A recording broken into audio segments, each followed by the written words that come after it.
number 15. Evam gyatva kritam karma purverapi mumukshubhi kuru karmaiva tasmatvam purvai purvataram kritam.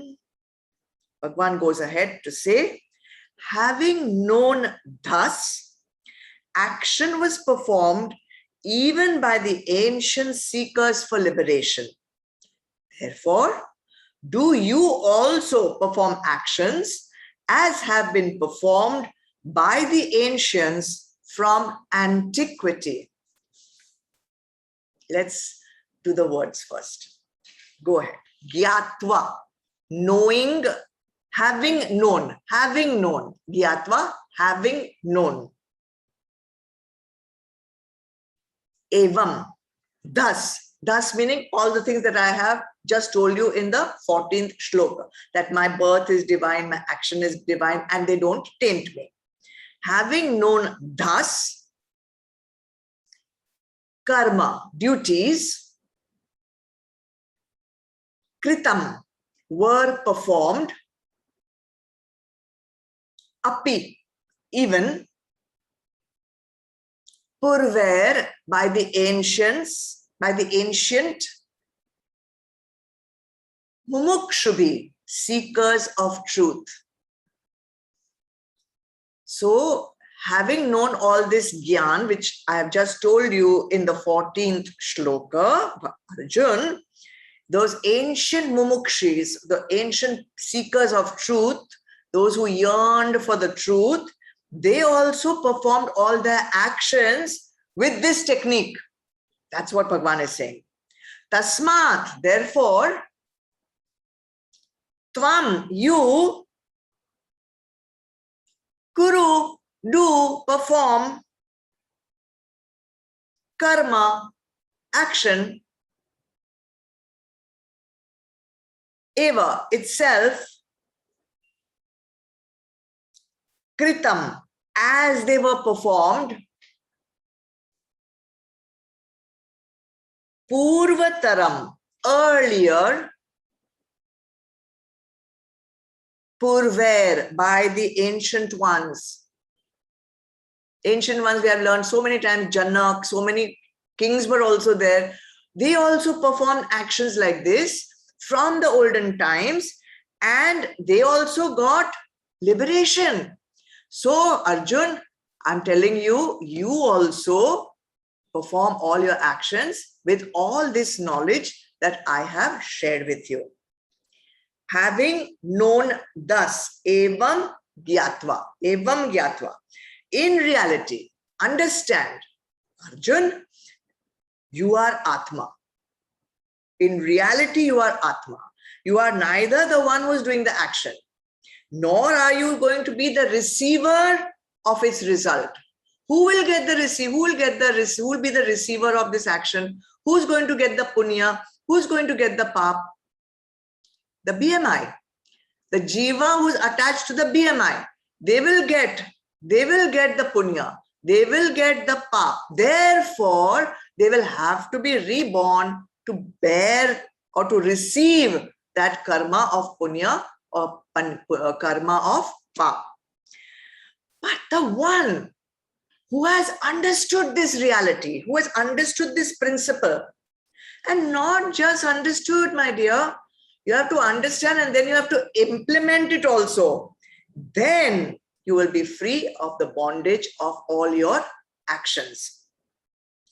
Bhagwan says, you cannot stay idle first and foremost because you are in karma bhumi. You have to do action. You cannot say, I'm not doing any action. So that's also one of the factors that you have to keep in mind of karma yoga. Actions though are compulsory, but therefore, since they are compulsory, we must know the technique of doing the action. And Bhagwan says, this technique is not something new. I'm just fabricating for just to, to make you fight this war against the Kauravas. This has been going on since antiquity, since the beginning of creation of the universe. They have all done this. So, and twice Bhagavan says in one shlok, performed even by the ancient seekers, first for liberation. First he says in the first line, then again he says, performed by the ancients from antiquity. Twice he's saying the same thing. That means whenever Bhagavan says something twice, you have to stop and think, why? Why did he have to say it twice? Once was not enough? No, it was not enough, because he's trying to caution us that don't perform actions the way they are performed right now. Perform actions as they were performed by mumukshus since the ancient times, and the way they did the actions, the way they had the technique of doing the actions, they were not bound by their karma. Therefore, Arjun, don't do actions as they are as is being done right now. So to lend credibility to this Updesh, Bhagwan is reassuring Arjun. Don't think I'm telling you something new.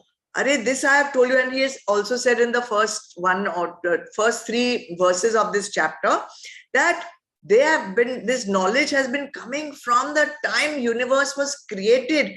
It has been passed down from guru to shishya to guru to shishya to guru to shishya, guru parampara. And if you follow that technique that has been started from the time immemorial of the universe starting, then like those mumukshus, you will not be bound by your actions.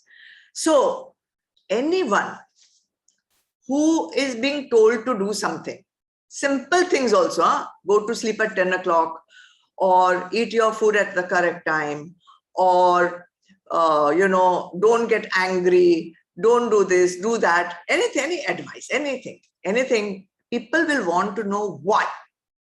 What is the benefit?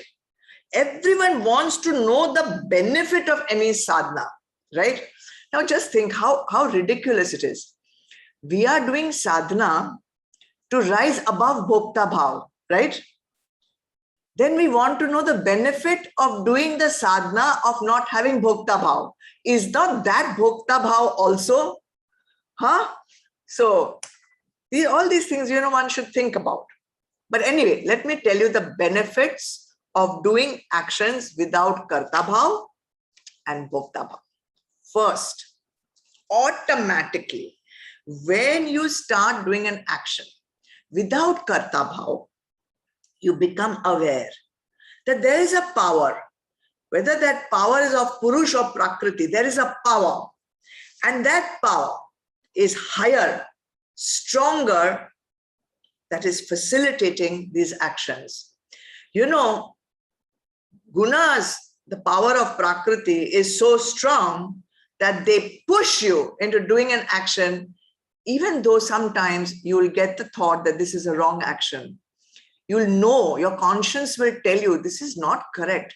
Yet your guna, which is then you are not trained. If you're not trained in sama and dhamma, your guna will be much stronger. It will make you go to the fridge and eat that chocolate cake, right? It will make you do something even though you know it is not in your highest interest.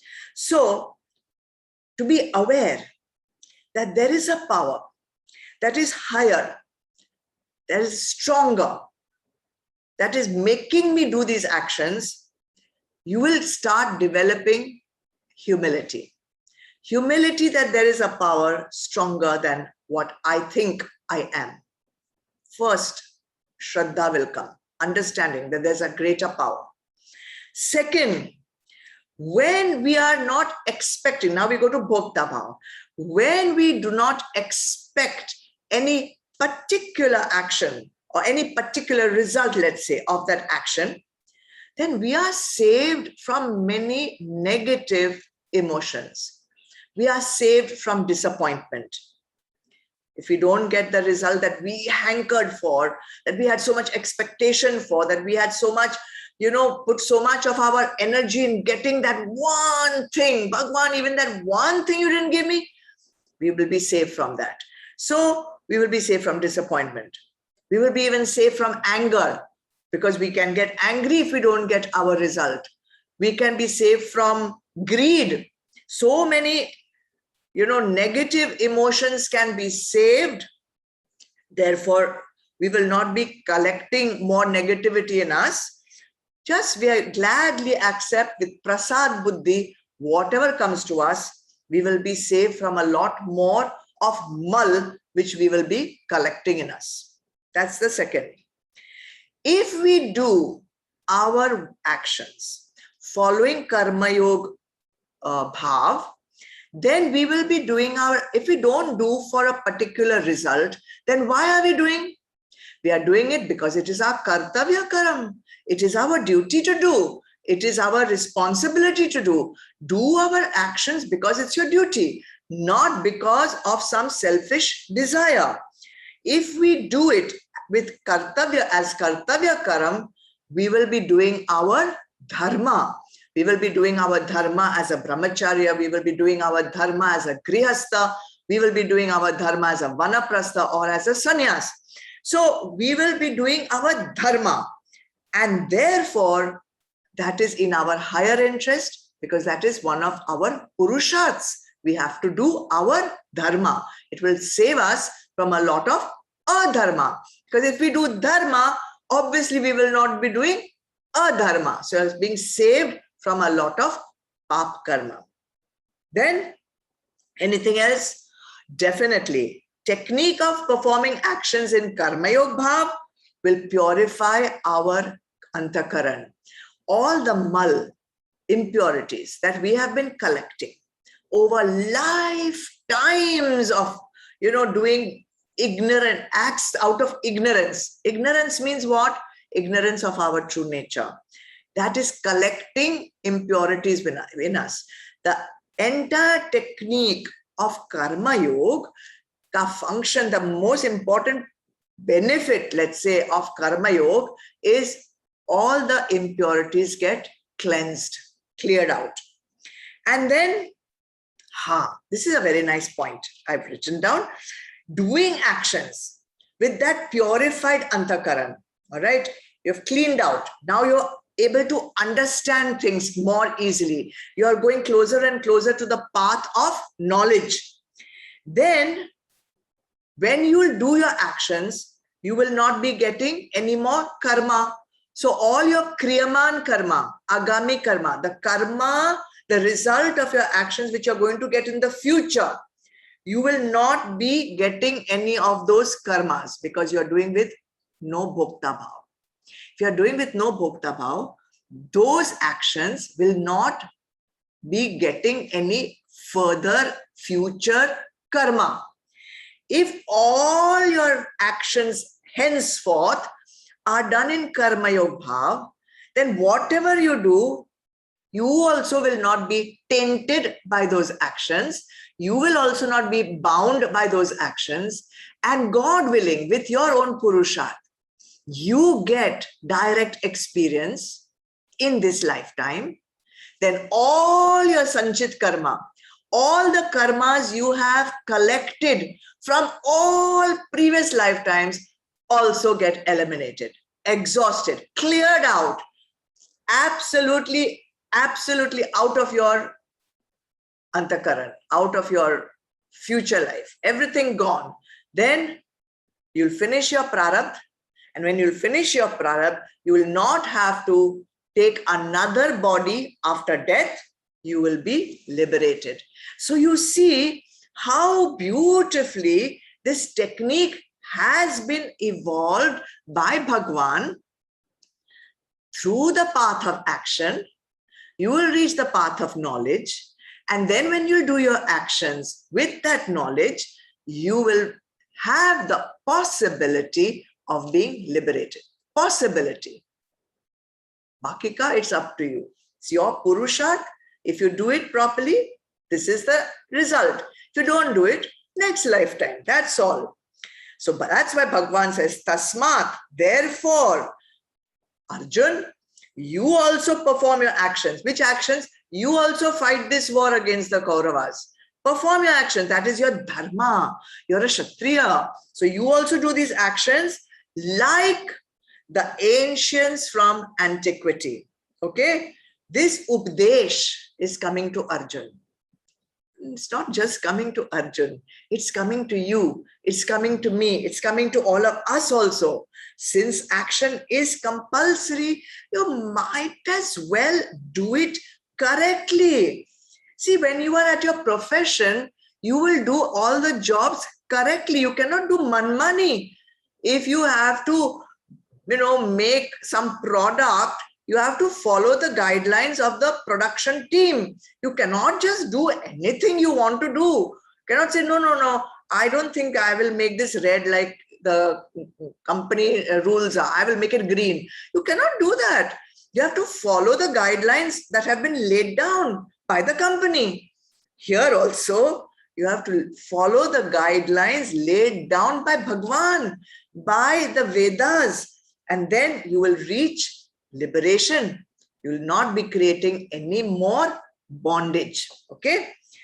Now, the fact that Bhagwan has repeated it twice in the same shloka, do it only as the ancients have done, twice, shows that Bhagwan is cautioning Arjun not to perform the actions as his peers are performing, as his friends, as his other people who are living in the same age as him. What age is that?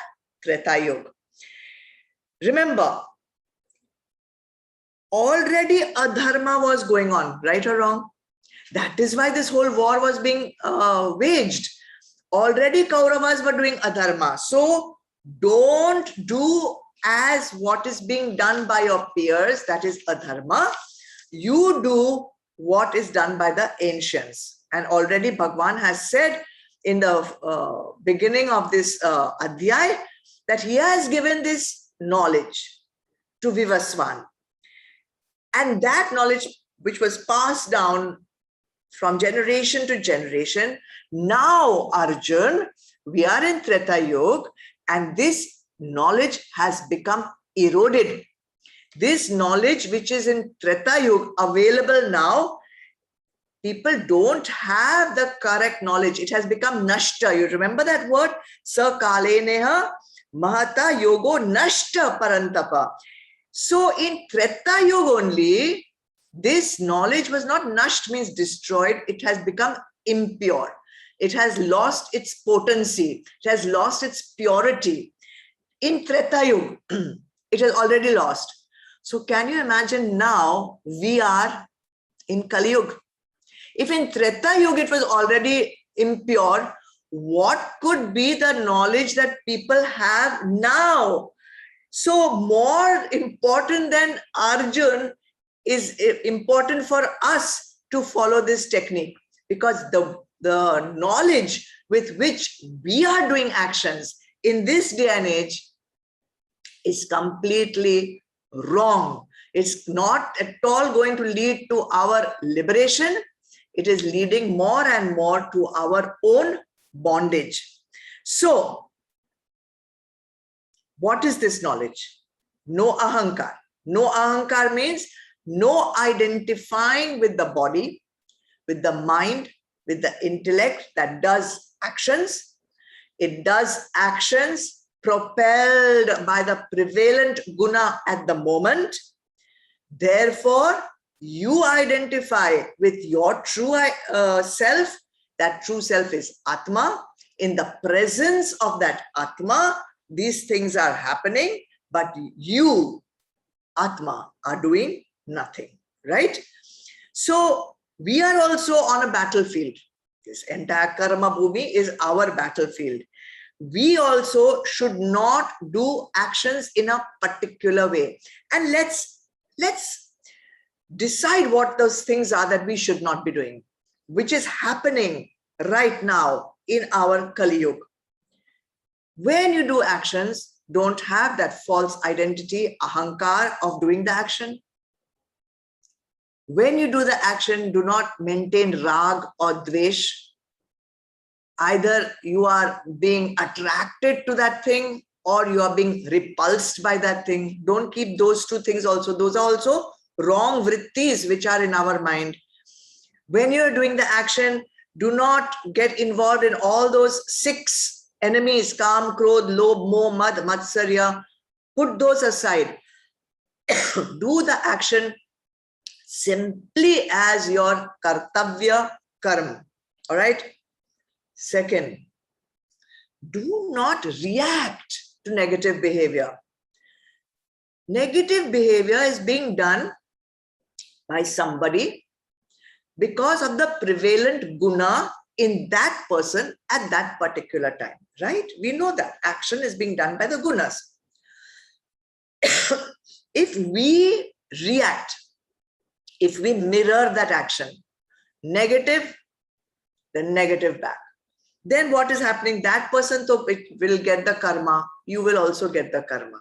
Therefore, do not react. Respond. Respond. Take a pause. Take a pause and think, what is the right way for me to respond to this wrong thing that is coming towards me? Wrong meaning negative. 3, do everything that is Shreya for you. Don't just do things that are Priya. Do things that are in your highest interest, and that will be dictated by your dharma, by your goal. Don't just do things that are comfortable, which are pleasant. Because who is feeling pleasant, by the way? When you do actions that are Priya, just think who is feeling comfortable, who is finding that action pleasant? Your senses, right? Your senses. So now you are incurring karma to make your senses feel comfortable. You are incurring karma so that your senses feel pleasant. It is for sensual gratification. And for that, you are the one who is getting the karma. Think about that. Do the actions which are prescribed by the Vedas, and more on that will come next time. And most important, what was the need for Bhagwan to spend 3 shlokas at the beginning of this Adhyay to give this emphasis on the lineage? Vivaswan and Manu and this and Raj Rishi, so many things he said.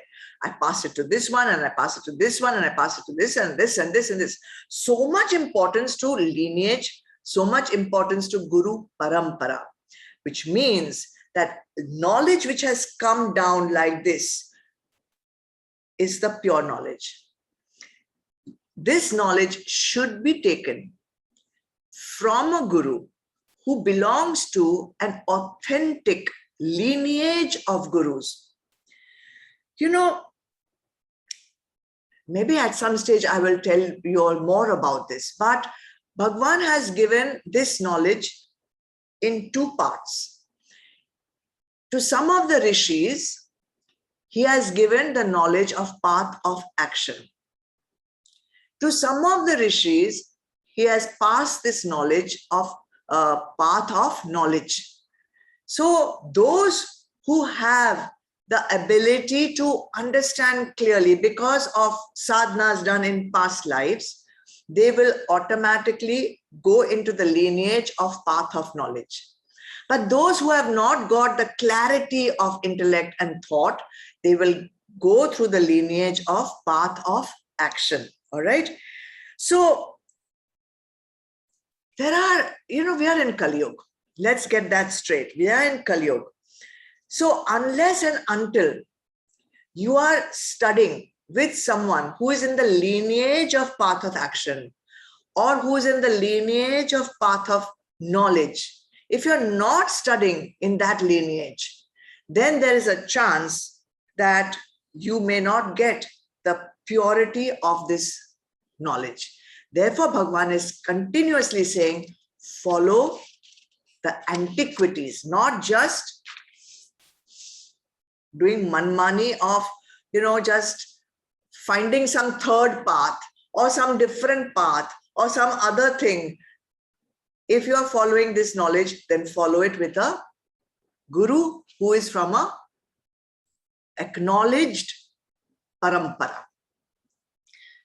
So should we go to path of knowledge or should we go to path of action? This also could be a question on the minds of most people. If we have to still attain self-knowledge, that means we have not yet had direct experience, we should start with following the path of action. That will purify our antakaran through karma yoga. And when there is sufficient purification, automatically the knowledge path will open up. So you may also hear the knowledge. You may also, be ready to listen, but you will not be able to implement that knowledge till you have cleared your antakaran through the path of action. Therefore, it is always necessary to start with the path of action. Now, what happens if I have gone through the path of action, then I've gone to the path of knowledge, I have already got myself knowledge, I have understood everything. Should I still undertake the path of action? Should I still undertake actions with karma yoga bhav? And Bhagwan says, yes, you cannot give up that path of action. Then you are not doing it for your particular purification of your own antakaran. Then for what should I do it? Why should I continue with the path of action? Bhagwan says, you do it for lok sangraha. Do it for lok sangraha. You do it to inspire others. You do it to teach this. And you cannot teach anything until you practice that yourself. You cannot give up the path of action because you're in karma bhumi. You cannot give it up because you are still doing action. So therefore, if you're still doing action, you have to be doing it in karma yoga bhav. You inspire others to reach their goal.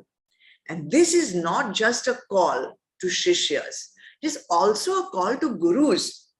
Get up. Do your purusharth. Uttishta. Get up. Don't think that Bhagwan and Guru and all will just put their hand on my head and give me enlightenment, liberate me. I don't know from where anyone can get that idea. The Shishya's Purusharth is the most important part of this entire journey. You can easily teach all this knowledge, okay? You can easily teach all this knowledge even if you have not attained direct experience of the truth. This is Kali Yuga. This is Kali Yuga. Everything is possible. Okay, even those who are not implementing this knowledge are teaching it, telling others to do it when they themselves are not able to do it, because we are in Kali Yuga. But those also who have attained self-realization, those also who have had the direct experience, those also who are implementing this knowledge, they also cannot sit complacently. They also cannot sit back and say, oh, I've got everything now. I'm in Anand. Thus now I don't have to do anything. I can just sit back and enjoy the rest of my life. No, unfortunately not. They also have to work all their life. For what? Got the highest thing. They've got Anand. They are not, need to do anything more. They can just, kick up their legs and relax. No. Sorry, you cannot. You have to ensure that this precious knowledge is passed down to a yogya shishya.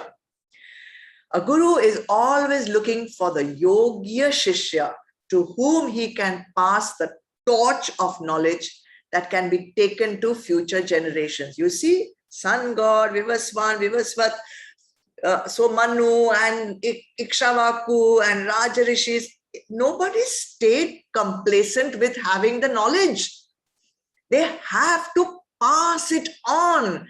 And therefore, it is the duty, it is the responsibility of a guru to find the Yogya Shishya who can carry this knowledge forward.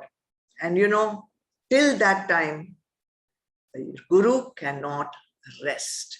The guru cannot rest for even 1 second, because he's always looking for someone to take this knowledge forward. And until he gives this knowledge forward, he has not done his duty. He has not done his responsibility. And that is the guru's prarabdha. That will that guru get a Yogya Shishya, or will that guru not get? Purusharth has to go on. Purusharth has to go on. People say that a Shishya is blessed if they get a good guru, right? Because they will get the knowledge. But I say a guru is blessed if the guru can find a Yogya Shishya. And that is why the guru has to keep working non-stop till that guru can open that batti in the intellect and pass that full knowledge to the Shishya. So that is why Bhagwan, 2 times he has said the same thing. Don't do what manmani of others, follow the correct path. Now, what happens is the entire topic will change from the next shloka. And for the next couple of shlokas, some very interesting topic about the kind of actions you should do and not do, etc. We will just do 1 shloka and then we will go into that entire topic in detail the next time. So let's just read shlok number 16.